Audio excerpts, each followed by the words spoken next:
going to tell him whatever anymore. There's a penny here. I don't know if somebody put it there, but I've been nervous as hell all morning, and starting last night after listening to you, Jenny. I'm not competitive. I am competitive, but also I double that with I want you guys to like me. So it's just the weights. I want to be the best and all that. My name's Bo Cox. I'm an alcoholic. My sobriety day is April 6, 1990, and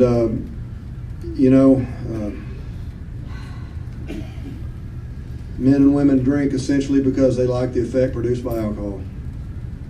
Hello, men and women. And there's another thing that's not in our book. It says it's an old proverb that says it takes a village to raise someone, and so hello, village. My little special part of that is it takes a village to raise some of us idiots. So hello, village again. I get really nervous about this, and I don't, and I do get caught up in that, and I want to do a good job for Alcoholics Anonymous. I want to do a good job, period, and I take this pretty seriously, and so I want to be. Come on in. I know, wow, good deal. So I was out this morning. I was out this morning walking in the woods, and with my two dogs, and it was dark still. I got up at 6, and we fed them, and then we always take a walk, and I'll start out with my flashlight, because it's that dark, and then usually by the time we finish it, it's become light, and I can turn it off. And so and I've told this, I've already talked to you guys about 6 times since I left here last night. And all 6 of those talks were great. I don't know what this one's going to be like. But anyway, so I'm walking, and I realize, okay, I can turn my light off. And I turned my light off. And then I started thinking about the parallel between that, and then you could just start seeing the sun start to peak up. And I thought about that kind of being like our journey here. We have to have a light at first. We have to have somebody, light that path for us, and then eventually, if we keep walking it, and before you know it, we're walking in daylight. We're walking in that sunlight, and that may be as spiritual as this talk gets. But here's the thing: is the minute that I thought about that, and I thought, yeah, I'm going to say that this morning. My damn dog Tom starts screaming at something over here on the right, and had found a possum and was tearing at a new what, and had a hold of it, and I thought, that's not the way this is supposed to go. This is this calm spiritual moment I'm going to tell you guys about, and it's already gotten messy. But that is it. That is it. And so I just kind of had to smile. I don't think the possum was smiling. But eventually I got, and thankfully possums know how to play dead, and Tom's pretty easily bored, so it didn't take long for him to, okay, well, never mind, and he trotted off, and I got the possum, took it across the fence, and let it go, and came on. And I've been a big scaredy cat all my life, you guys, and I still am to some degrees. I was telling Michael beforehand. I noticed it last night, and this is smaller, and I appreciate that. Although my ego wants it to be full and wants that overflow thing, and I want that little camera right here for you guys. But I really do appreciate this. And I was anxious last night in the big crowd, and I've been noticing that about myself a lot lately, that I get really anxious in crowds, and at the same time, I'm happier than I've ever been, and I'm more at peace than I've ever been, and so I think somebody told me, it's been probably within the last year, somebody described this recovery thing as becoming comfortable with my uncomfortableness. And I'm not going to say anymore, I'm fine, I'm okay, because sometimes I'm not. Sometimes I'm not okay. Sometimes I'm scared to death still, and sometimes I want to cry, and sometimes I get really mad, and all that stuff. This hasn't turned me into a robot, but it has profoundly changed my life. And what this thing is for me is a journey into learning how to say exactly who I am and where I am, and you know, I wasn't able to do that when I grew up. I grew up in an alcoholic home, and in an alcoholic family. My grandpa died with 40-something years sober in this program. My dad remembers being, I don't know how, 8 or 9, I think he said, 6 or 7, 8 or 9, but a kid, and hitchhiking from Colgate, Oklahoma, up to the Kelly Club in Oklahoma City. And all Dad remembers going to this hotel where all the people there were black, and going to an AA meeting with Grandpa. They hitchhiked up there so Grandpa could go to an AA meeting because Grandma had packed up everything and the girls and said, we're leaving if you don't stop. And there wasn't any AA groups down there, so Grandpa hitchhiked up to the city and went to an AA meeting, and Dad can remember going with him. And I got to speak over there a while back, and I read an article on the wall, and it talked about a reach-out program, or a reach-out moment. It was 48 or 49, which would have been about that time, and about how they reached out to somebody in rural Oklahoma, and they came up and they brought, you know, they carried the message to them, and they took it back. And I don't know if that was my grandpa or not, but it was. I mean, it probably was just another drunk. It probably wasn't my grandpa, but then again, maybe it was, because that's what you guys did for my family way back in 1940 something. And so Grandpa died with a lot of years sober, and I grew up. My dad and my uncles all drank, and I hated, and Dad was not. And I love my dad. A lot of you guys know my dad. Dad's in this program and has a lot of friends, and I'm one of them. But when he drank, he wasn't fun. He wasn't a cool dad, you know. And I swore I wasn't ever going to drink, and yet I did, and boy, it changed my life like it did y'all's. It worked. It worked. You know, I was thinking about that this morning. I can screw up quick and fast. I can screw up like that in sobriety, but I can really screw up like that if I get started drinking. And you know, the neat thing about it is the more I drink, the less that matters. And then the more I screw up, and then the less that matters. And then, you know, and it started out like that pretty quick. And the minute that I started out like that, the minute that started being that way, my grandpa started telling me, son, you ought to try AA. And I'm talking about I'm 16, 17 years old. And my old grandpa is saying, son, you ought to try AA. And you guys, I mean, some of you guys are fortunate enough to be grandparents today, and some of you guys remember your grandparents, and I just know the grandparents have that special thing. And I, for one, never thought my grandparents were out to hurt me. And I thought my parents were out to kill me and ruin my life and, you know, cramp my style and all that. But my grandparents weren't. And I knew Grandpa meant well. I knew he meant well. But I just knew that he did not understand. I was not an alcoholic.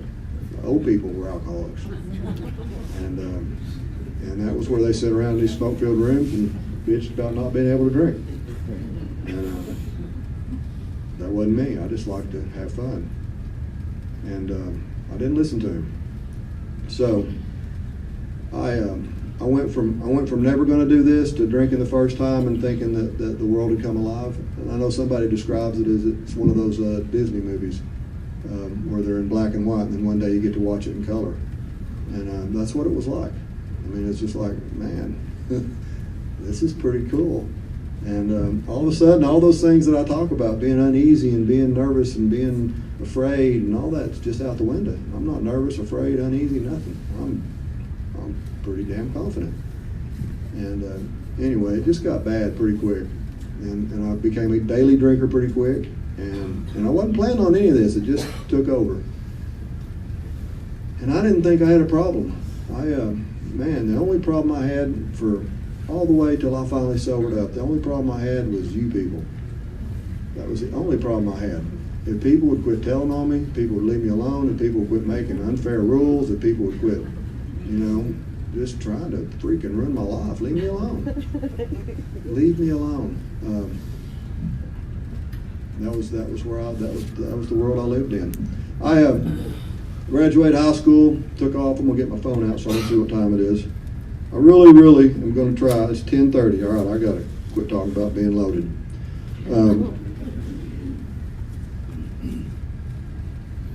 I did a lot of stuff. I started out drinking and then went straight to smoking pot. And my alcoholic story has a whole lot of drugs in it. Fast forward to say I got out of high school, thought I'd go ahead and go to college just because somebody thought I ought to, and I went and got a couple semesters of F just because I couldn't stay out of the bars and the partying. And about that time I also started shooting dope, so that didn't help. And 3 or 4 years after school, after numerous failed attempts at trying to get it together and starts and stops, and I'm done, and I'll try this, and our page in there that talks about all the different ways we try it, and I'm convinced that if they wrote that book today, it would have some of the stuff that we talk about here today, that we try that too.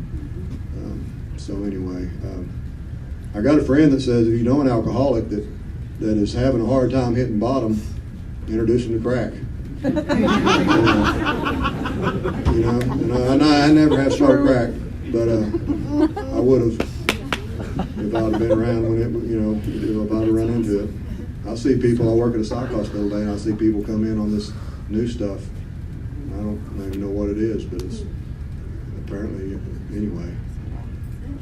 The bad thing is, if I were still out there, I'd try it. Even though, anyway. If you'd have told me, and this is my favorite saying, somebody said this in a meeting, I didn't make it up, but I love it, because I identify with this. If you'd have told me back then that you can get high by sticking dirt up your butt, I'd have been out there scooting around on the ground like a dog with worms.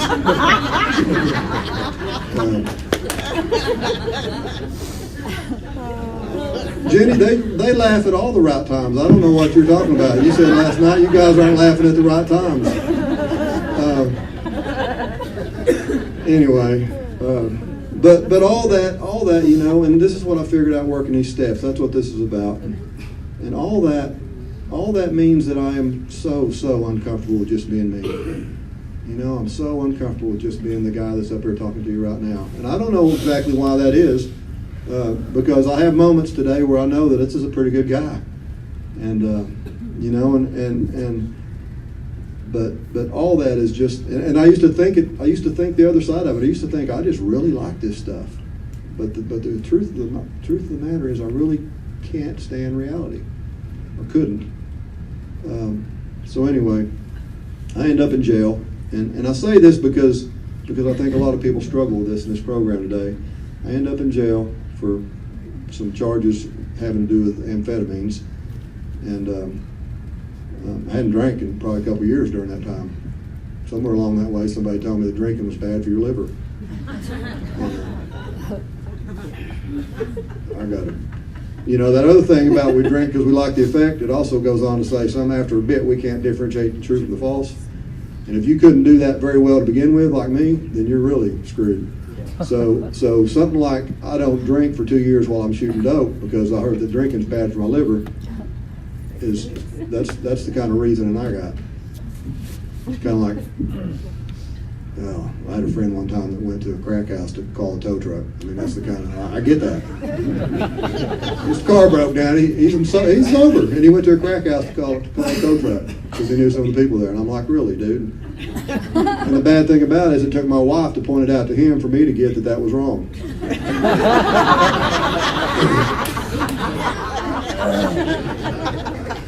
The village and the idiot. Anyway, I'm in jail, and I have this awakening or what I think is awakening. I realize I can't do drugs, and I'm gonna get out and I'm gonna drink like a normal person, and I'll probably smoke a little pot because that's not even a drug. That doesn't count. But I'm gonna drink responsibly, and I get out, and I think that trips a lot of people up. And I go to prison today to meetings, and I've been going to a meeting at prison. I don't carry anything in there. Really, I don't. And if anybody's a prison official, I certainly don't carry anything in there. I've heard, and when I was in prison, sitting in meetings, I've heard so many people talk about, I'm not an alcoholic, I'm an addict, and then you'll hear them talk about, I've never had a problem with alcohol, and then you see them back in prison. What happened? Well, I was drinking, and then I caught this dope case. I'm like, you might be an alcoholic if you start drinking and then you catch a dope case. I don't know, but you might be. Anyway, I had that same kind of thinking, and I thought I'll get out here and I'll do this thing right. And I moved back. I moved in with my mom. I got out and I was waiting on trial and stuff, and I moved back in. I moved in with my mom, and my mom's paying for everything. And this is the delusional piece of this that just astounds me. I'm 22 years old. My mom's paying for my food, the place to live. She even bought me a car. I'm working a minimum wage job, driving a dump truck, and spending all that money on drinking and smoking pot. And I think I've got my life together. I kind of think I'm in some sort of recovery. And I think I've got my life together. I've also got a problem with anger, and I don't know it. I don't know it. And I watched when I was growing up. I watched my grandpa would be sitting there, and he grew up in the Depression. So I used to think it was because of the bent nails. He grew up in the Depression, so he wouldn't buy any new nails. He'd take all his nails and he'd pull them out of the board and he'd straighten them out. And then he'd try to use them again. Well, you can't hardly drive nails that have been bent once. And he'd be sitting there trying to nail a nail into a piece of tin on the barn or something, and that nail would always bend. And then it'd be, goddamn son of a bitch, and he'd throw that hammer. And man, I thought that's how you're supposed to express your emotions, because that was my model, and it worked for me. But I also naturally came by it, and I think if my grandpa never would have done that, I probably would have ended up being that way. And I grew up in a culture where people told me if you get whooped, you go pick something up and you go back, and you don't let anybody bully you. And the thing is, I'm scared, and nobody said it's okay to talk about being scared. It's okay to write down on a piece of paper your fears. It's okay. You guys did finally when I finally ended up in here, but nobody had ever told me that, and I thought fear was something to be avoided and pushed down and kept back here. And what really worked for me, keeping fear back there, was anger. And so here I am. And anyway, I got in a fight with a guy one night, and he got to kicking my butt. And I left. And I came back by because I was worried what people think about me, and talked bad to them out the window, and they all chased me out of town, and I got scared. But I know I got scared today. If you'd stopped me that night and said, "Are you scared?" Hell no, I'm not scared. I'm mad. I was full of rage. I was so mad, and I remember the only thing I was thinking driving out of town is I'm gonna pull over and I'm gonna knock the hell out of him. And I had another euphemism that replaced hell, but Judy won't let me say that up here. And I'm gonna knock the hell out of him, and then I'm gonna show them that I'm not scared. I'm gonna show them I'm not scared, and that's just crazy because I was scared to death. And I was scared of getting beat up. I was scared of what people would think that if I didn't finish a fight, if I let somebody run me off. I was scared if I just got beat, beat up and people would laugh at me. Just scared. And anyway, so I did. I jumped out and I hit the first guy that got out with a bat, and I killed him. And I didn't know it at the time, but I did, and I went on and found out later, and I went and turned myself in and went to jail, and was sitting in jail and went through that whole process, and the whole time I was in the county jail, I was there about 4 or 5 months, and I kept, I made a promise. I did the foxhole prayer thing. I said, God, if you'll get me out of this, I'll do anything. I'll be an evangelist. I'll be I'll take food to babies in third world countries. I'll do whatever you want me to do. Just get me out of it. That's all, and that's the way it had been. I just wanted out of it. I didn't want any consequences. I wanted out of what I was in. That's it. I didn't have the capacity to be sorry. I didn't have the capacity to look at how I'd done had affected other people. I wanted out. And I'm still, at this point in my life, I'm still a little bit ashamed or embarrassed, I guess, to stand up here and say that I lack the ability to have some remorse for something like that. And it's not because I don't have remorse, it's because I'm so damn self-centered that all I can care about is how this is affecting me.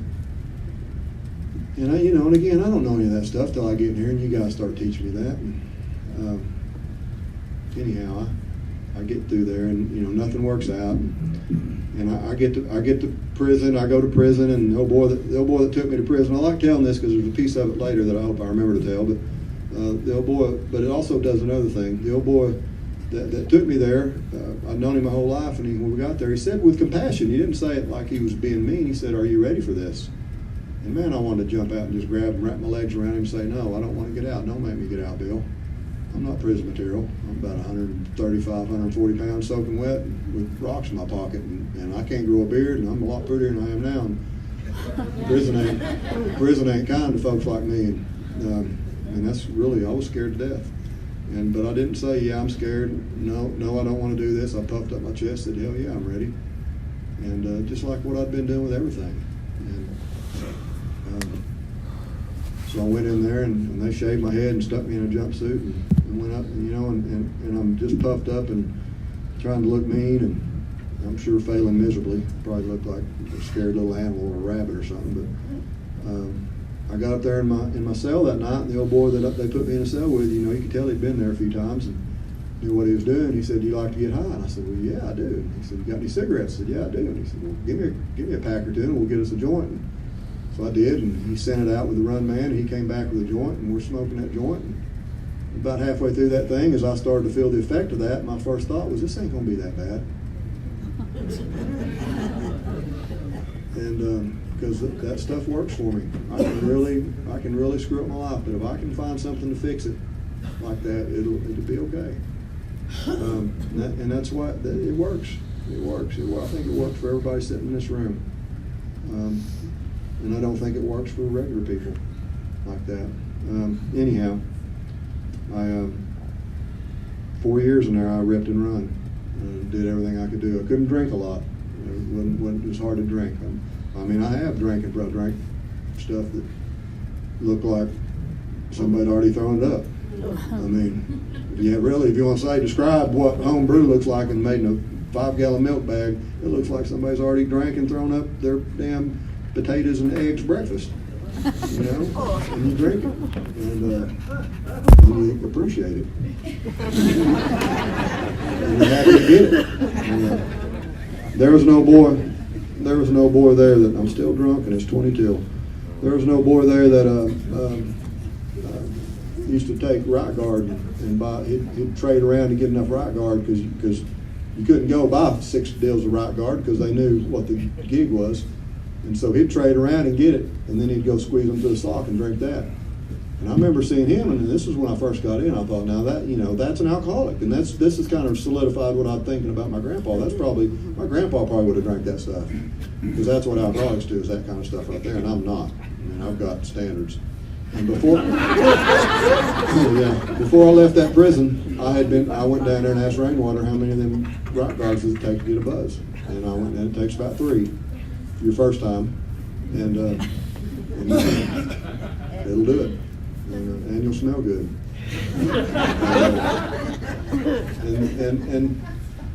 And also I would huff paint. That's stuff I thought I'd never do. I'd huff paint. One night I tried to sharpen a damn basketball needle that comes on the end of a basketball pump on a matchbook and then on the concrete. And try to get it sharp enough to stick it on it and try to fit it on the end of an ink pen and make a binky out of it so I could do a shot of dope, because I was just so desperate to feel different. And that's me. That's me doing this deal looking all sexy. And just cannot be me. And so, 89, my grandpa had a stroke, and they came and got me, and I went to see him in the hospital and handcuffed and shackled. And all along he'd been saying, "Boy, do they have AA there?" From the time I went in, "Boy, they got AA there." And I'd say, "Yeah, Grandpa, they've got AA here, but it's all those guys in there are fakes. They're just going up there because there's coffee and they get good time. I'm okay. I'm not doing anything." And he'd just look at me with this sad, pitiful smile that I thought I was getting over. I thought I was fooling him, and I'm like, "Man, I can't believe he believes that." And he'd just say, kind of like, "Poor little, you poor little dummy." And anyway, I came up there, and he had these blue eyes that would just look plumb through you. And he was laying there, and that's about all he could move was his eyes at that time, right after the stroke. And I went, and I was loaded. I'd been up for a while, and they come and got me and told me what had happened, and that I was getting to go to the hospital to see him. And I got up there, and man, I couldn't raise my eyes to look at him, and I was just ashamed. And that was the first time that I'd ever saw that what I was doing wasn't working, and this wasn't me. I mean, because I was ashamed of it. And up until that point, I had never been a bit ashamed of anything I'd done. It made sense, and I could justify it. And if you guys just knew what it was like to be me, you'd do the same stuff. And at that moment there, something changed, and I thought, man, this ain't working. And I didn't quit right then. But about a few months later, I guess he died. He died 6 months after that, and he died, I think, in November of '89. And my dad sobered up in January of '90. January 1st, he just put it down. And he came to see me, and he said, "Son, I put it down. I'm not smoking or drinking or anything anymore." He said, I gotta try to help get you out of here. And I can't, if I want to be doing that. I can't stop and talk to people. I can't, And that made sense. I thought, well, that's a good, Dad, that's a great idea. That's a good sacrifice on your part. Good looking out. And he said, I need you to try to quit too, because, at that point, all I did, I'd get high and get in trouble, get high and get in trouble. And that made sense. I saw the logic in it, and I agreed to it. Out there in the visit room, yeah, we'll do that. That's a good plan. But I couldn't follow through when I got away from there, and I got back out there and got right back into my stuff. And somewhere along the way, he came back to see me one day, and he said, they come get me, said I had a visit, and I'm like, crap, I just smoked a big old fat joint, and my eyes were just all blistered, and you couldn't wipe this stuff away with Visine. And I go out there, and I'm loaded, and he knows it, and I thought, man, he's going to tear me a new one. And he just looked at me and said, I know how hard it is, son. I hope you can do it. And again, that was another one of those times where I'm like, man, this ain't working no more. Because I can't even get high enough that doesn't bother me. And that bothered me. And I went back, and I didn't quit then. But a little bit later, in April 5th, I went back. I had to go back about 3 weeks because I wasn't planning on quitting forever, you guys. I was just going to quit long enough to get somebody's boot off my neck. But April 5th of 1990, I was sitting in my bunk, I was watching TV, and this is how it happened. I don't know if this is, I'm sure it was God. God didn't speak to me, but I'm sitting there watching the news, and they're talking about making drug laws more harsh. Locking people up for longer sentences, and I had the thought, and you guys are going to laugh at me again on this one, I had the thought that, man, they don't want us doing that. And I hadn't really stopped and considered that. I knew the unreasonable people did, but not reasonable people. And I thought, man, they don't. But that wasn't it. But then the next thought was, really, you can't drink or use and not get in trouble. That's the truth. And I thought, wow, I can't. And that's the first time that I had ever known that I cannot drink or use and not get in trouble. And you guys have heard people saying here, every time I drank, I didn't go to jail, but every time I went to jail, I'd been drinking. Every time I'd got in trouble, it was something like that. And my anger, and my attitude but that was involved. And so I had that thought, and I thought, wow. So I decided I was going to quit. Well, I wasn't going to go to AA, but I was going to quit.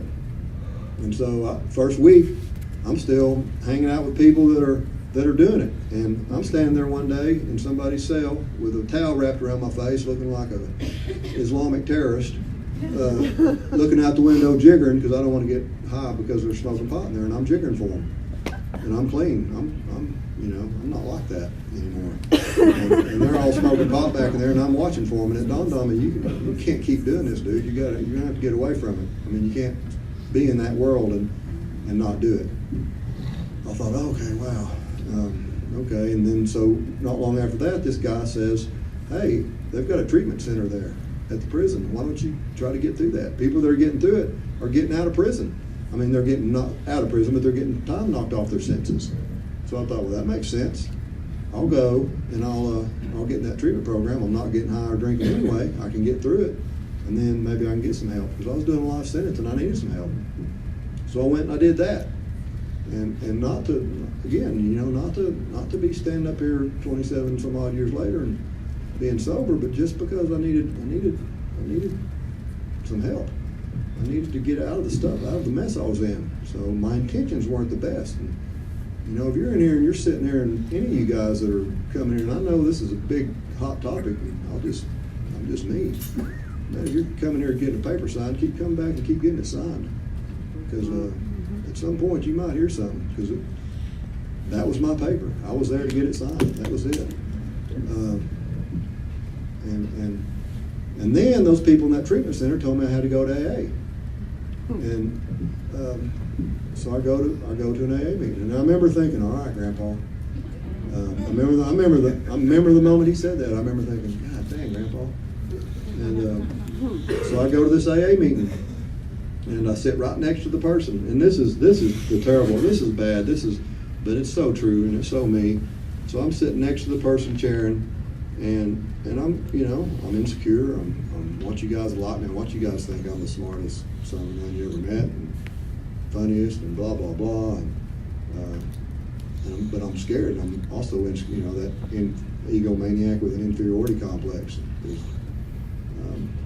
So anyway, I'm sitting right next to the chairperson, and I'm wondering how am I going to do this? How am I going to amaze everybody? And they said the Serenity Prayer. And I thought, wow, I remember seeing that on my grandpa's wall at his house. And they used to have the slogans up in different places. And so, in between the Serenity Prayer and the reading of how it works, I'm sitting there, this is what's going on in my head. I'm going to be pretty good at this. I know a little bit about this. You know, I already knew the Serenity Prayer, and I've never even been to a meeting. When I get a chance, I'm going to really, wow these people. And so the guy says, well, let's go around the room and introduce ourselves. And I said, my name's Bo. And everybody looked at me. I thought the guy next to me didn't have a clue. You know, and I thought, well, poor bastard. You know, you're supposed to say your name and introduce yourself. Finally, he goes, well, my name, and finally he realized I don't have a clue. And he says, well, my name's Jim or Bob or Bill or whatever. And I'm an alcoholic. And the whole room says, hello, Jim or Bob or Bill. Or, like they loved him his whole life. And so I hated everybody in that whole room. For my first meeting, and it was a 2-hour meeting on Sunday night. There was a group from Oklahoma City came down, and it was 2 hours. And I was sitting in my first Alcoholics Anonymous meeting. In the smoke, it was still smoking, and I had quit smoking a couple years before that, so I had another reason to hate everybody. I was sitting in my first AA meeting, hating everybody in the room, and swearing I wouldn't go back to another one. But God had other plans for me, I suppose. Because, and again, not for the right reasons, but because I wanted to get through that treatment program and get some help, I had to go to another meeting, and that was the requirement of that treatment center. And so I went to a meeting the next night. Actually, it's 2 nights later, I think. But anyway, I was in there. It was a smaller meeting. It was a little more intimate, and about a third of the way through it, 2/3 of the way through it, somewhere toward the end maybe, this guy started sharing, and he was just honest. And I don't know what he said. I can't remember anything, but I just remember him being honest. And I remember scooting up on my seat and trying to hear everything he said. I remember just being drawn to that like a moth to light. I never will forget that. And that night I made a decision that I'm going to come back tomorrow night. And I didn't have the language that we have where I go, you guys had what I wanted, and I really wasn't even willing to go to any length at that point. I'd do some things, but I wasn't going to do, and don't do it like I did it, but I'll tell you that now. But I just remember saying I'm going to come back. And guys, that decision right there that night saved my life. And the next night I came back, and I started listening to what you guys said and how you were handling life and what you were doing. And for the first 6 months, maybe a year, I worked those steps on the wall. I'd read them, and I'd think, yeah, that makes sense. Yeah, I could see where that would benefit really, hopeless people. And, so I just kind of intellectualized them for 6 months or a year. But I managed to stumble through this. I'm telling you, the village raised an idiot here. And I stumbled through it though, but somewhere along the way, I asked a guy to be my sponsor, and his name was Jerry, and he was this little quiet Choctaw man, and he had a scar from here to here where he'd gotten sober once before he went to prison, and he'd fallen off, and he'd relapsed, and he'd been out drinking, and he got to that point. He talked about it a lot. He said, I got to that point where I could not imagine life with it or without it. And so he stuck a shotgun in his chest and pulled the trigger, and he lived. And then a little bit after that, he was homeless, and an old boy tried to take his sleeping place one night, and he killed him. So he went to prison with a life sentence. And he got sober about 6 months after I did. And I had a little bit more sobriety than he did, but he was my sponsor because he was just wise and peaceful, and he'd done this before. And I was willing to ask him, how, what do I do? How do you do it? And God dang, I don't want to do that. I still don't want to do it. And if you tell me what to do, I still don't want to do it, But if you say, here's what I did, and it worked for me, my old dumb butt might listen to that. And that's kind of what Jerry did. And man, my life got better. And I had a real resentment or just a real problem with religion. And the reason I had a problem with religion was because what I thought religion was, or what I thought this God thing was about getting what I wanted. I thought that's what life was about, was me getting what I wanted. And obviously the big dude running it ought to be about that too, if he's worth his salt. And so when it turned out that wasn't what he did, or she, or it, or whatever, I mean, that's I didn't have any use in that. And so we'd sit in meetings for my first year. People would talk about, oh my goodness, people would talk about God, and I'd kind of bristle and I'd think, man, take that crap up to the chapel. That's where that belongs, up there. Y'all go up there and raise your hands and go to all that. I'm not. We're in here to get sober, by God.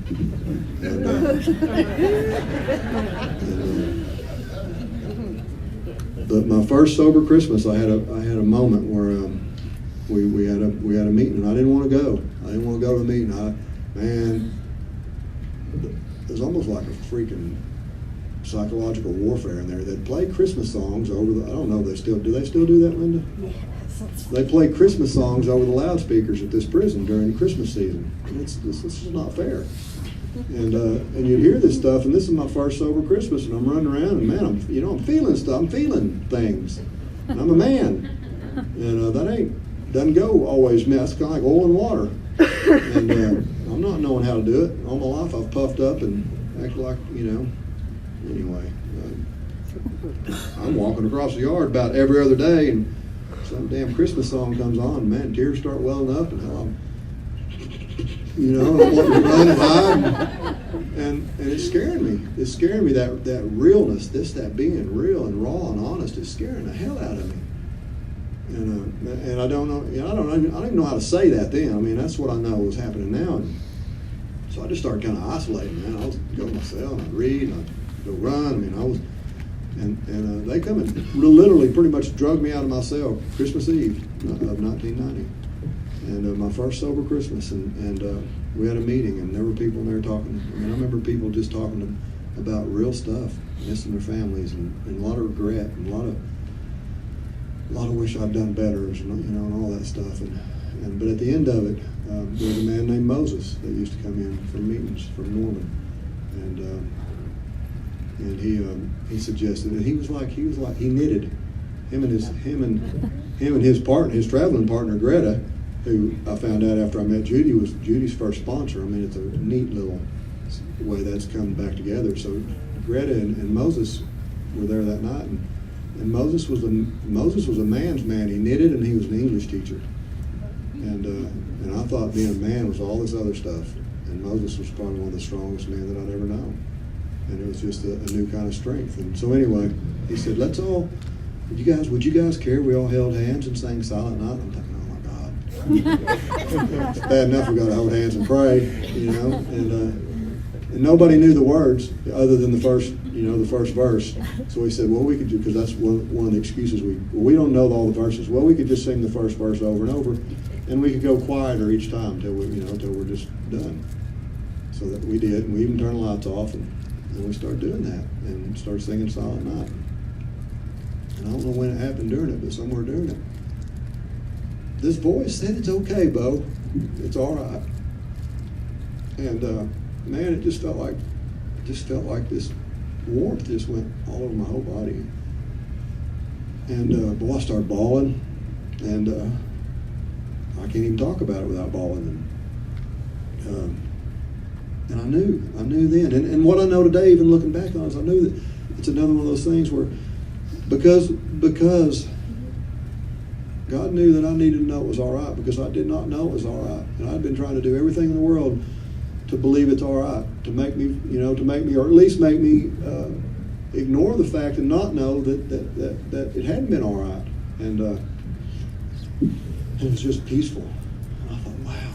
And I was a little bit self-conscious. When it stopped, I quickly dried my eyes and went back to being a tough guy. But it changed my life, and I thought, that's it. And I have not doubted that. I have not doubted that since then.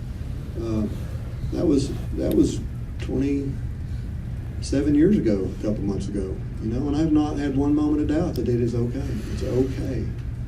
And so, that my life got better. I worked with other people in prison. I did what you guys told me to do. Even though I was in prison, I was doing a life sentence. I did what you guys said to do, and my life got really, really good.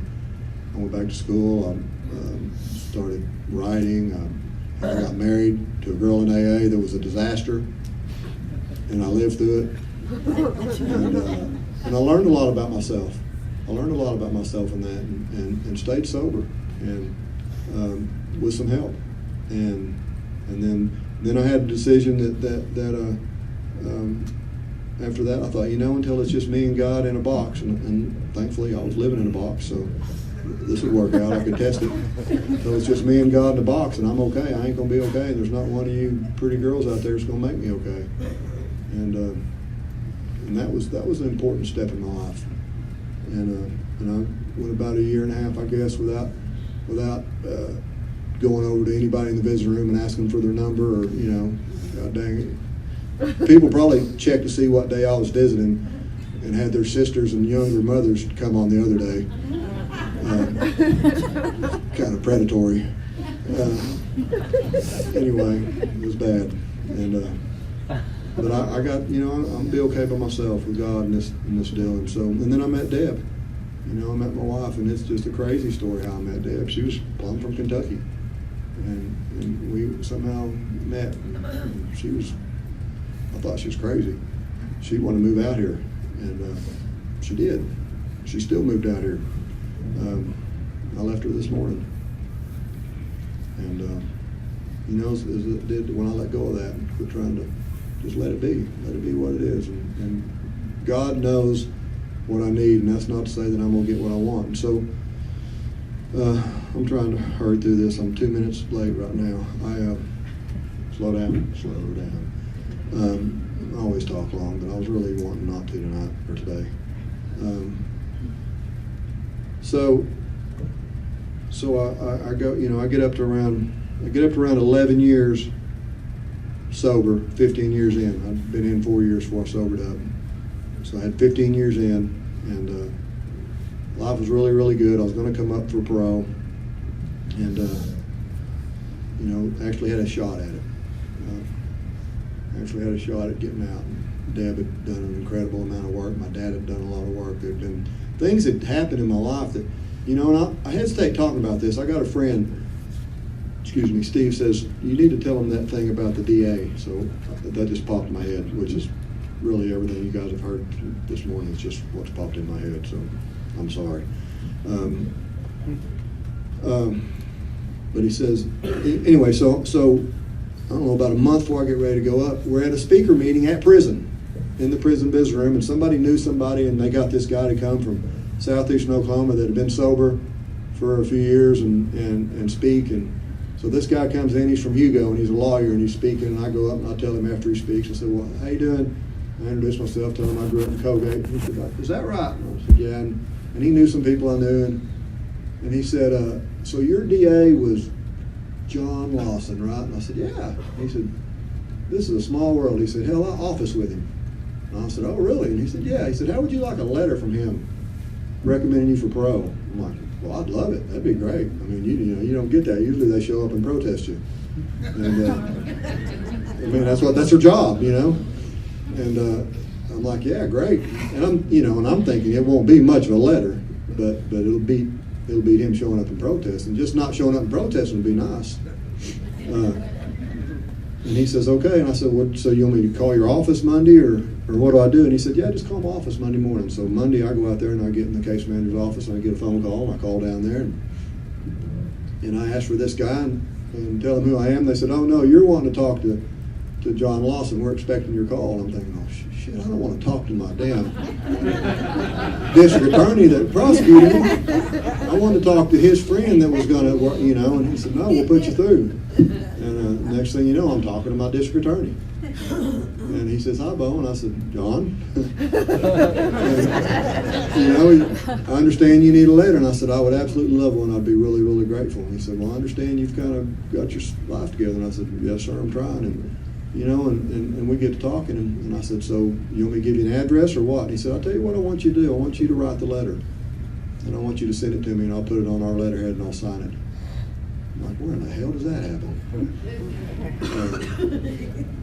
And so I did. And I wrote a good letter. You guys, he didn't change a word. He didn't change one word, and he signed it. And there was lots of other stuff like that. I mean, that's just one of them. There's just so many things just fell into place. So I was convinced when I went up. I was convinced I was going to get out. And I had a 10-year sentence after it, so it wasn't going to be immediately. But they were going to parole me from that life to that 10.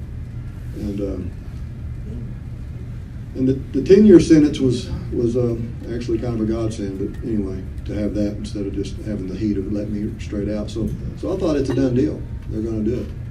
And I go up in front of the parole board, and they ask some tough questions. You guys taught me to go in there and clean up my side of the street. You guys taught me that. You guys taught me to say I did it, and I don't, and my exact phrase, what came out of my mouth, and I learned this from working these steps and doing that 4-step. I did it, and I ain't got a leg to stand on. And I do not have any right to ask for any of this. If you give it to me, it's because you're just being really gracious. And I gave up my right when I did what I did. I didn't know that. I didn't know how to say that. You guys taught me that in this room. You guys taught me how to write down my side of it and take care of that and let the rest of it go. And don't say, but, because there's always a yeah, but. And here you guys said, no, it's your stuff. You clean up your stuff and you let the rest of it go. And so I did that in front of the parole board. And I said, I don't, why do you deserve to get out? I said, I don't know that I can say that I do. But I can promise you I won't come back if you let me out. And I can promise you I'll do everything I can to help other people and do everything I've been doing. And that's pretty much, I guess, what I said. I don't really remember, but it was it was worse than being up here in front of y'all, I'll tell you that. So anyway, they voted, and they voted. All 5 votes were yes. And I went back to my cell, and I thought, man, I'm actually going to get out of here.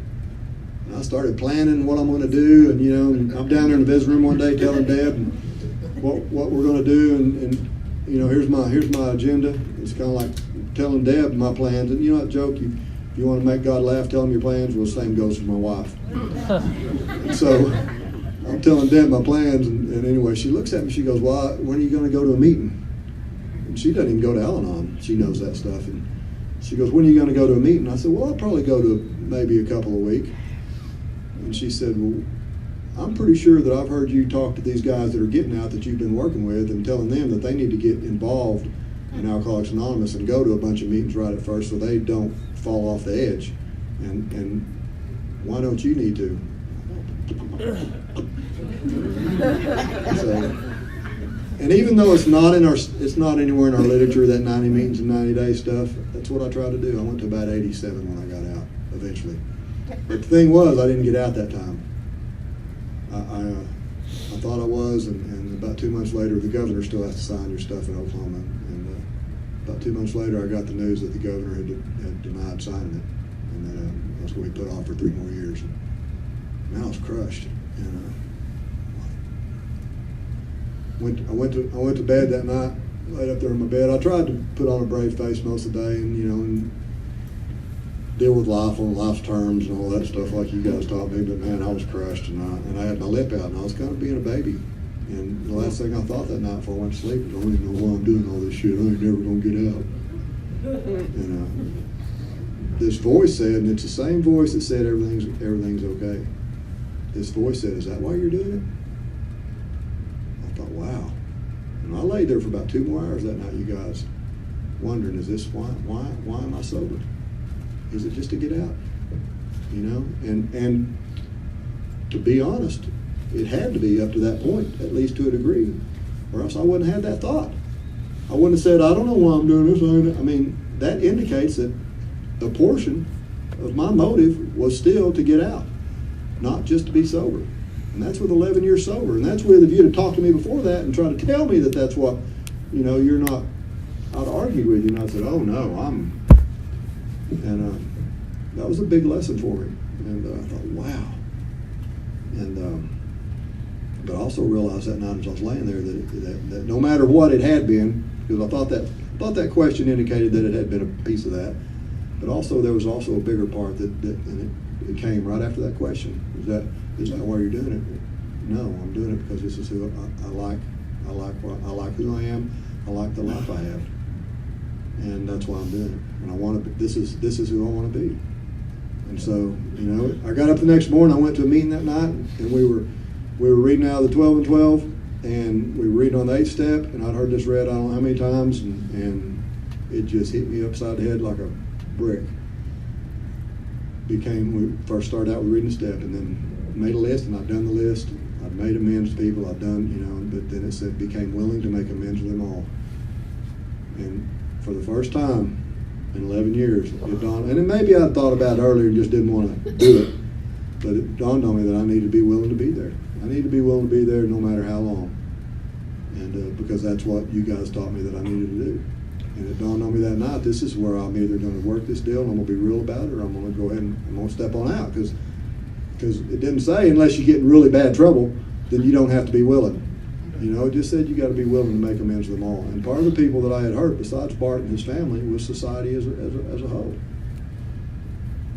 So anyway, and I got out about 2 years later. Ended up doing 17 years altogether. So about 2.5 years later, I got out. And some other things happened. A lady that had read some stuff that I wrote that really was a big supporter of mine and was just a secretary up in the Capitol. She was a appointment secretary. A lady named Susan Savage had left to go be mayor of Tulsa or something. She'd gone, and she was Secretary of State. And Keating appointed this woman to be Secretary of State for the last 2 months that he was in office, just because he needed a body to put in there. And he just happened to put the lady that was like my biggest fan in the world in the Secretary of State position. One of the things the Secretary of State can do is bring you up for parole without anybody say so. Don't have to go through the board, don't have to do anything. Next thing I know, I'm coming up for parole right before he gets out of office. And I was supposed to be off like 3 or 4 more years. I'm like, damn, this is pretty sweet. But then I remembered that kind of last time, man, you just, all right, stay right here. And but this time, and I didn't get out. I made parole again, and Keating said he wouldn't sign it. And I was crushed. And I did not realize what he did, though, was he denied it, but he didn't send it back in. He left it on his desk. And so Brad Henry had a chance to look at it when he came in. And then I found that out, and I thought, okay, great, I got a chance. But no, you don't have a chance, because what governor in his right mind is going to sign a first-degree murder parole in his first damn month of office? None.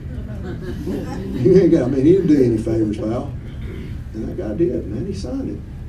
And so, and then a little bit after that, and so I went to that 10, and I didn't even do a few months on that 10. And this guy in the law library said, hey, you know, one of your case, he was looking at it, one of your case files on this thing is one letter off. He said, you could file this, I don't remember what he called it, but you could kind of get back in front of the court and ask them to run that 10 concurrent with your life, and it would actually put you out right now, and you wouldn't have to do the whole 10. I'm like, well, might as well try it.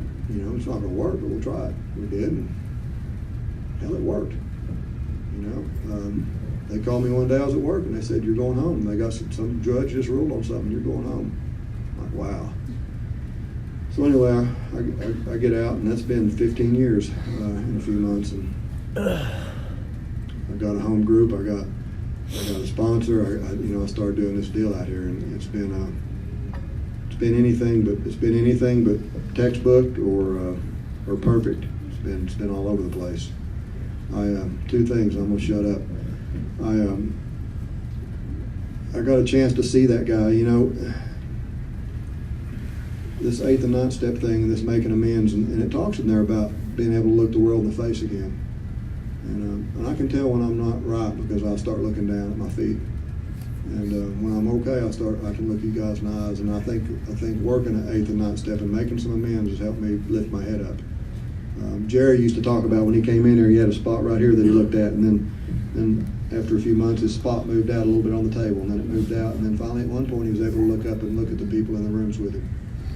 And you guys have helped me do that. So anyway, this thing just continues to kind of unfold, and I down in Colgate eating and with my dad, and it's uncomfortable for me to go back down there. I go to meetings down there in the meeting that my grandpa started in the late 40s, early 50s. I go down there and get to go to meetings. Patrick went down there and spoke. How many people in this room have went down there and spoke at Colgate? So there you guys are. And that's my grandpa started that. Him and another old drunk, and so I get to go down there. But I'm telling you, man, I'm less okay with myself than I am down there. And down there, it's getting better, but there's still. So anyway, we're eating, and Dad said, "Look, Bo, there's Bill. Bill's the guy that I told you about that took me to prison that day." And he said, "There's Bill. You ought to go tell him that story you tell everybody about how when he made you get out, you wanted to grab him around the leg." And I said, "No, I don't need to tell him that." And Dad doesn't take no for an answer, and that's why a lot of you guys have gone down there and spoke. And anyway, all right, I'm gonna go. So I go over there and I walk up to Bill, and he's sitting at a table. And I said, "Bill," and he looks up and he recognized me. He says, "Hi, Bo." And I mean, immediately his eyes filled with tears. And he said, "I heard you're doing really good." And I said, "I am, Bill, thank you." And I said, "Listen, I got to tell you something." And I preface it all with, this is something I talk. I'm an AA, and sometimes I talk, and when I do, I talk about this, blah blah blah. And always when I get to the part about where we pull up to the gate there, and you say, "Are you ready for this?" I'm fixing to tell him the rest of the story. And he interrupts me and he says, "Bo," he said, "that was the hardest thing I'd ever done in my life." And tears just start running down his face. He said, I felt bad about it for years, and I'm so sorry that I had to do it.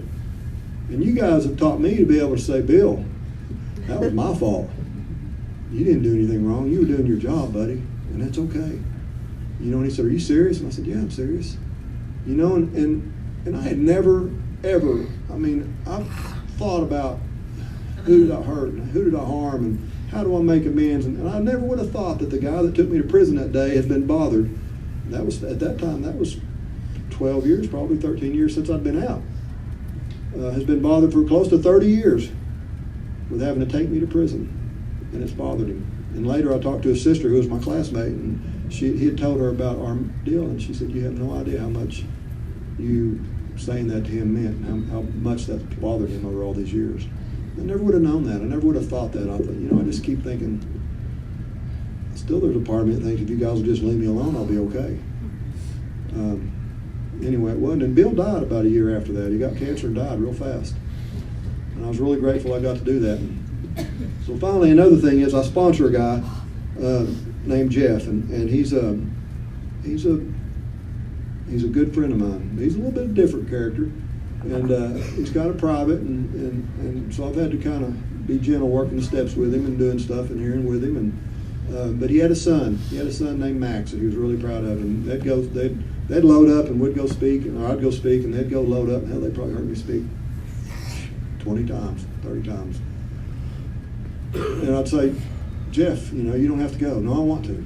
So we'd go, and he'd take his son Max with him. And one of the things I was saying about the time that Max, I found out that this is one of Max's favorite things, and he'd heard me say it was one of the things that it's not in the book, but I heard it in the meeting. But would I rather be right, or would I rather get along? And all my life, man, I've wanted to be right, and I've not get along. I want to be right, and then you say I'm right, and then we can get along. Yeah. But do you want to just be right or get along? And those two things can't. And I talk about that and how it works in my life at home and at work and everywhere. And so he told Jeff, and then one day we were talking about it. I said, "Yeah, I really like that, and it's really cool." Well, Max, for whatever reason, No, I don't know. I don't think anybody knows. A little over a year ago, between 1 and 2 years ago, took his life. And when I went to his funeral, on his little deal, they did a card, and he was cremated, and they gave little pieces of little glass vials with his ashes to people because he loved to travel. And so everybody that was a friend or a member of the family got a little jar full of Max's ashes to travel with and take somewhere, and either take him wherever you wanted for a long time, or you could leave him somewhere. And I left a little bit of him up in the Ozark Mountains on a horseback riding trip. It's where at some falls I put him there. But on his deal it said, one of Max's favorite sayings in life was, "Would you rather be right or would you rather get along?" And I just think sometimes near you guys that maybe you're not as self-consumed as I am, but I get to run around here thinking, I don't see the effect I'm having on people, good or bad, and I don't know that people are listening and watching me, and they are, and I need to be aware of that, and the older I get, the more I realize that.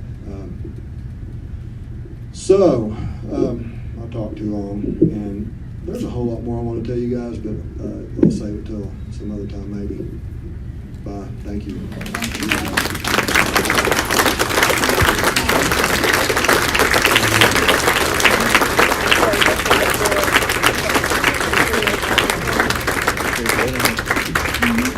And I'm sure glad this is over. Thank you, Bo. What a fantastic way to end our weekend. I would like to thank all of the speakers again one more time, please.